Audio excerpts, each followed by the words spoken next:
When players come inside the body recovery zone, they spend about 5 to 6 minutes inside. The athletic staff here at LSU is already looking at data that tells them exactly how much a player's core temperature drops when inside the unit. I spoke with quarterback Taquan Roberson after the game. He told me this was huge and something that they wanted. He said anytime you can beat our rival St. Joe's, it's great. And when you win a championship, it's even sweeter. And it was a sweet one for the Spartans.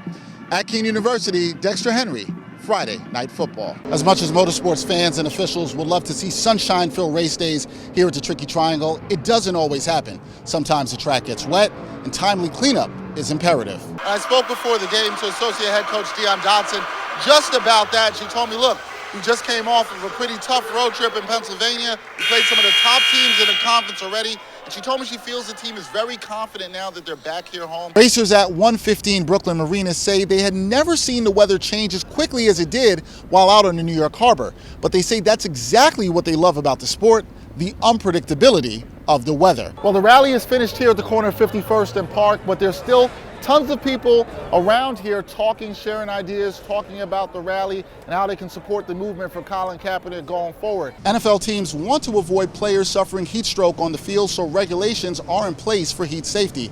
Teams can conduct one padded practice and one walkthrough per day. The padded practice can last no longer than 3 hours. For Dinwiddie, success is more than just his play on the court. He has embraced living in New York City and has become sort of a folk hero for Nets fans this season. Weather information isn't just key for those maintaining the track. In the sport of harness racing, it's also important for the safety of the horses and those driving them. Whether a player has played outside as a child or hasn't played an outdoor hockey game at all, many players say they relish the opportunity to play a professional hockey game in an outdoor arena. What they say is difficult, though, is preparing for the elements. Drivers tell me that the information they get either from their weather apps or from race officials is always important. Maybe lost in the story of their great offensive play tonight was the player of their defense who only allowed 1 touchdown in the contest. The team tells me that they have to play well on both sides of the ball if they are to be successful in the upcoming playoffs. Fans at the ballpark here never want to see a game delayed or postponed by rain. However, rain is actually necessary to help keep the grass on the field healthy. On this sweltering August day in the southeast, the Accuweather real feel is over 100 degrees. Louisiana State University football players are preparing for the upcoming season. When they hit the practice field, the most formidable opponent they must tackle is on the forefront of everyone's minds. Our passions better be focused on heat control and how we can manage the body, getting the core down, so we don't get into a heat illness with these athletes. Even on days like this, where lightning force practice indoors, core body temperatures of players can rise quickly, leading to heat exhaustion. LSU's athletic training staff is always looking for a way to keep players cool. A Louisiana native just may have a solution. You just got to have some recovery time and a way to cool them off. God forbid you have an emergency. And that's how we developed the BRZ 40 box. Cool them off as quick as possible. Paul Boudreau has sold athletic equipment to teams for years. Now this Boudreau creation, a body recovery zone, has caught the interest of college and pro football teams. It's a 40-foot-long refrigerated storage trailer designed to be a recovery center that reduces players' core temperatures. Customizable and portable trailers like this one, purchased by LSU, can hold up to 40 athletes and get as cool as 15 degrees. We can bring a core body temperature down, cool a total body off, not just the legs or the torso, head, everything. When players come inside the body recovery zone, they spend about 5 to 6 minutes inside. The athletic staff here at LSU is already looking at data that tells them exactly how much a player's core temperature drops when inside the unit. When we were in the lower temperatures, and that was with about the 32 and down, we have seen as much as a degree to half a degree drop in core temperature. Football players know just how important cooling down recovery periods are for their body. So it may come as no surprise that a former LSU Tiger built the BRZ unit for Boudreau. Devices like this, I think we need to be proactive in our thinking and kind of think outside of the box and be progressive in all of the thinking that we do to protect our players. LSU plans to protect other student athletes and use the recovery zones for sports like soccer and baseball. Boudreau sees the use of his trailers expanding into industries beyond athletics. Other industries will see it as a need for it. develop and just adapting to what their needs are. In Baton Rouge, Louisiana, reporting for Accuweather, I'm Dexter Henry. The Pittsburgh Penguins, the Philadelphia Flyers, both National Hockey League teams on the ice practicing for another regular season matchup in their intense rivalry. It always feels like there's a little extra when the two teams play each other. I think both teams always bring out the best. It might come down to one of the biggest games for us this year. The Keystone State rivals faced off in the 2019 NHL Stadium Series, an annual hockey matchup with a much different feel.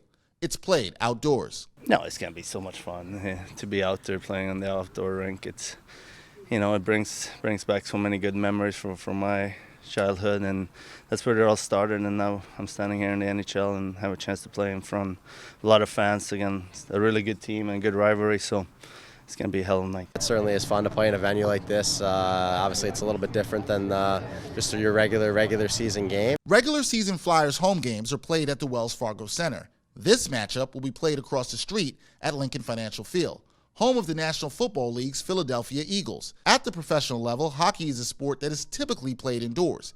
However, in the Stadium Series game, weather could be a factor. Obviously, some different temperatures to deal with. Sometimes it's super cold, other times it's a little bit warmer, and then certainly there's a little bit of that wind, that factor, so you have to be prepared for that. Whether a player has played outside as a child or hasn't played an outdoor hockey game at all, many players say they relish the opportunity to play a professional hockey game in an outdoor arena. What they say is difficult, though, is preparing for the elements. I don't know how you could really prepare. I mean, you don't play too many of these outdoors, but I remember last year or 2 years ago, the practice, it was like 75 out, and then the game, it was snowing. In 2017, the teams battled in snowy conditions at Heinz Field in Pittsburgh. This year, windswept rain fell in Philadelphia before the first puck dropped. Players were concerned about the wet conditions. You definitely have to simplify your game. Pucks are going to be sticking to the ice.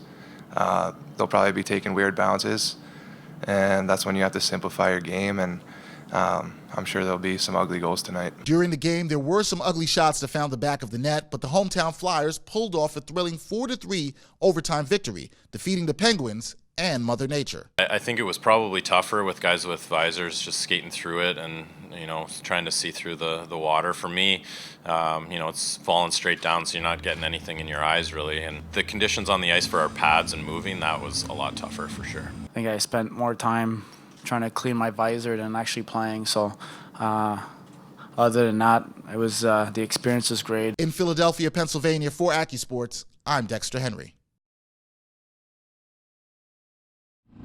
On a clear summer evening in New York City, sailboats are on the waters of the New York Harbor, ready for competitive racing. I think when you race, it's a really, it's a true team sport. Right? Everybody who's together has to work together. There has to be communication. 13 seconds, go for the community boat right now. Just aim for the stern. That communication was put to the test as members of the 115 Brooklyn Marina Sail Club engage in their weekly competitive races. 11 boats competed in 3 scheduled races, and no matter the experience level, everyone says weather can be a fierce competitor. Weather impacts sailing 100% because you need to understand how much weather you actually have, and specifically wind, in order to understand what you are going to do. And it's not just the wind. Skippers and their crews say other weather factors are affecting their boats from the starting point to the finish. Whether it's going to be raining, if there's going to be storm conditions, if it's going to be dangerous. Weather, as we know, affects also the current. This is good. Skipper Stephen Yip has over 20 years of sailing experience. On this day, his crew won their first race of the evening, but retired from the second.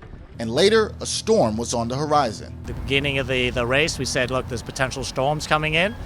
We just got to say we think it's going to come in from the west, which it did. Yip is also the club's director of sailing. He called off the final race after seeing lightning towards New Jersey. Safety of the crews was his number one concern. When there's lightning striking all around us and the boats flying around, and even with the sails down, we're still getting blown towards land and everybody stays calm. Yes, orders being barked, but it's coming out in a very calm, collected way that instills a sense of confidence. Racers at 115 Brooklyn Marina say they had never seen the weather change as quickly as it did while out on the New York Harbor. But they say that's exactly what they love about the sport, the unpredictability of the weather. Reporting in New York City for AccuWeather, I'm Dexter Henry. In a sport where there is a need for speed, NASCAR drivers going as fast as 200 miles per hour take to the track hoping there are perfect weather conditions on race day. You show up to the racetrack each weekend and you just plan and you know, get ready as if everything's going to happen on time and be prepared. Preparation is key for drivers and their teams. They collect information as potential inclement weather could affect start times or even postpone the race. Well, I have the Accuweather app, and I use it pretty regular, and it's something that, you know, we're all want to be meteorologists in the garage. Weather also affects safety and performance on the track, as there are a variety of conditions drivers keep their eye on. We definitely pay attention to, you know, the temperature, to the amount of sunlight that you have on the racetrack, because that dictates the asphalt temperature, which dictates the amount of rubber that's laid down. But when it's hot and slick, you got to hydrate yourself more, prepare yourself mentally and physically more. So there's a lot of different variances. Precipitation on the track is something those racing don't want to see at all. Our cars don't do well on wet surfaces. We don't have treaded tires. Our tires are slick, and you know, we're running 200 miles an hour, or close to it, 190. So that does not mix well. No matter the weather conditions, drivers tell me that the information they get either from their weather apps or from race officials is always important. Oh, it helps out a lot just because we're not standing there twiddling our thumbs. We actually can come up with a game plan to get prepared for either the next day or later on that same day. At the end of the day, racing teams control what they can to cross the finish line. However, they accept the fact that the one thing they can't control on race day is Mother Nature. At Pocono Raceway for Accuweather, I'm Dexter Henry.